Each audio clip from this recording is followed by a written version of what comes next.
Hi hello friend, कैसे हैं आप लोग। और उम्मीद करते हैं कि आप लोग जो है बहुत ही अच्छे होंगे, बहुत ही स्वस्थ होंगे। तो आप लोग अपने स्वास्थ्य पर जो है विशेष तौर पर ध्यान रखिएगा, ठीक है। तो आज जो हम चर्चा करेंगे वो आईपीसी की धारा 405 को लेकर बात करेंगे और आईपीसी की धारा 406 को लेकर बात करेंगे। और इससे पहले एक बात और भी ध्यान में रखना है कि जो हमने पिछले क्लास में आपको पढ़ाया था, यानी कि आईपीसी की धारा 403 की बात की थी, जिसमें हमने क्या बात किया था कि dishonest miss appropriation of property की बात की थी, ठीक है। तो उस चीज़ को हम इसके साथ कैसे कनेक्ट करेंगे वो आपको बताएंगे, तो आपको बस ध्यान देना है, ठीक है। तो इस पर जो है चर्चा करने से पहले आपसे निवेदन है कि हमारे YouTube चैनल एकिलो जुडिशरी सक्सेस पर जो है आप लोग जाकर लाइक शेयर एंड सब्सक्राइब करेगा और बेल आइकन की घंटी जो है दबाना मत भूलिएगा, ठीक है। जिससे कि जिस भी चीज़ का हम क्लास लें, ठीक है, तो उसका वीडियो का जो नोटिफिकेशन हो वो सबसे पहले आपको मिले।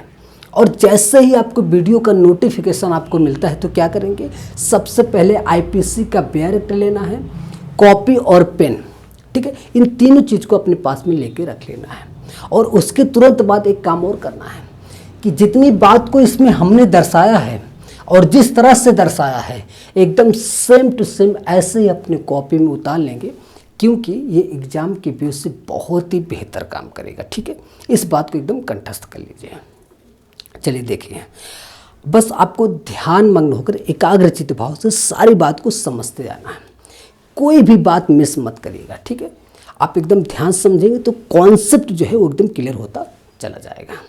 चलिए देखिए, आईपीसी की धारा 405 यानी कि 405 में किन बात को लेकर चर्चा करते हैं, इसमें जो है आपराधिक न्यास भंग को लेकर बात करते हैं, यानी कि क्रिमिनल ब्रीच ऑफ ट्रस्ट की बात करते हैं, ठीक है। अब आप ध्यान रखिएगा, देखिए आप ध्यान से समझिएगा कि जब आप मंदिर जाते हैं तो मंदिर में प्रवेश करने से पहले अपना जूता चप्पल सामान जो भी रहता है आप रखते हैं। तो जब आप वहाँ रखने जाते हैं तो आपको एक टोकन मिलता है, वो भी निःशुल्क मिलता है, बिना शुल्क के, ठीक है। तो आपको टोकन मिलेगा तो आपके सामान की सुरक्षा मिलेगी, यानी कि आप उस टोकन को जब वहाँ दर्शन करके जब बाहर आएंगे तो टोकन देंगे तो आपका जूता चप्पल आपको मिल जाएगा, ठीक है। तो अब देखिएगा कि यहाँ क्या हुआ कि डिसऑनेस्टली यानी कि बेईमानी पूर्वक से जूते का दुर्विनियोग होता है, यानी कि अब आप मान लीजिए कि क्या माना जाएगा, यानी कि आपराधिक न्यास भंग माना जाएगा, ठीक है। ये बात समझ में आया। अब देखिएगा कि वैश्वासिक संबंध माना जाता है, ठीक है। यह आवश्यक नहीं है कि पहले से ही वैश्वासिक संबंध माना जाता है, यह घटना स्थल पर भी हो सकता है, ठीक है।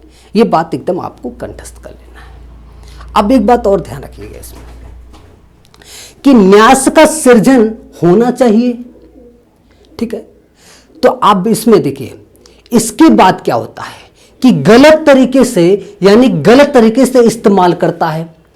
तो गलत तरीके से इस्तेमाल करके क्या करता है वो, यानी कि आपराधिक दुर्विनियोग करता है, ठीक है। जब वो आपराधिक दुर्विनियोग करके लेकर चला जाता है, यानी कि क्या हो जाएगा, यानी कि वो जो है चोरी माना जाएगा, यानी कि थेफ्ट माना जाएगा। अब आप यहां पे ध्यान रखिएगा, यहां पे एकदम कि रचनात्मक कब्जा, ध्यान रखना, रचनात्मक कब्जे को छोड़कर उसको जो है नष्ट कर दिया जाता है। जब रचनात्मक कब्जे को छोड़कर उसको जो है नष्ट कर दिया जाता है, यानी अब आपको ध्यान में क्या रखना है कि उसकी संपत्ति को, ध्यान रखना कि उसकी संपत्ति का जो है दुर्विनियोग होता है। तो अब ये क्या माना जाएगा, यानी ये माना जाएगा कि आपराधिक न्यास भंग हो गया, यानी कि क्रिमिनल ब्रीच ऑफ ट्रस्ट माना जाएगा, ठीक है। अब यहां पे आपको दो बात और ध्यान रखनी है कि दुर्विनियोग और आपराधिक न्यास भंग ये दोनों जो है एक दूसरे के अनन्य हैं, ठीक है। ये बात आपको एकदम कंठस्थ कर लेना है। अब देखिए, अब इसमें आपको दो बात और ध्यान रखनी है।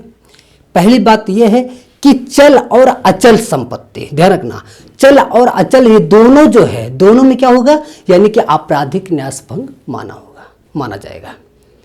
लेकिन जो चल संपत्ति है, जो मूवेबल प्रॉपर्टी है, जो मूव करने वाली संपत्ति होती है, जो जंगम संपत्ति है, यानी कि इस संपत्ति में क्या होगा, यानी कि दुर्विनियोग और जो है आपराधिक न्यासभंग, ये दोनों होंगे। ठीक है, ये बात एकदम कंठस्थ कर लीजिए। मगर एक बात और ध्यान रखना है, क्या ध्यान रखना है कि चोरी जो थेफ्ट है, इस चोरी व जो है आपराधिक न्यासभंग, ये दोनों जो है एक साथ नहीं होंगे।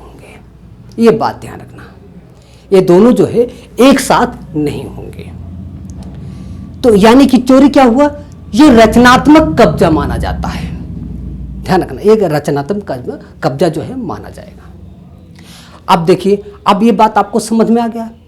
अब ध्यान दीजिएगा कि जब किसी व्यक्ति को, ध्यान रखना कि जब किसी व्यक्ति को कॉन्ट्रैक्ट एक्सप्रेस व एम्प्लॉयड, यानी कि संविदा के रूप में, ठीक है, और जो है यानी कि अभिव्यक्त रूप से या विवक्षित रूप से, ठीक है, इन तीनों के आधार पर जब किसी व्यक्ति को क्या किया जाए, यानी कि किसी भी संपत्ति को देखभाल करने के लिए उसकी नियुक्ति करते हैं।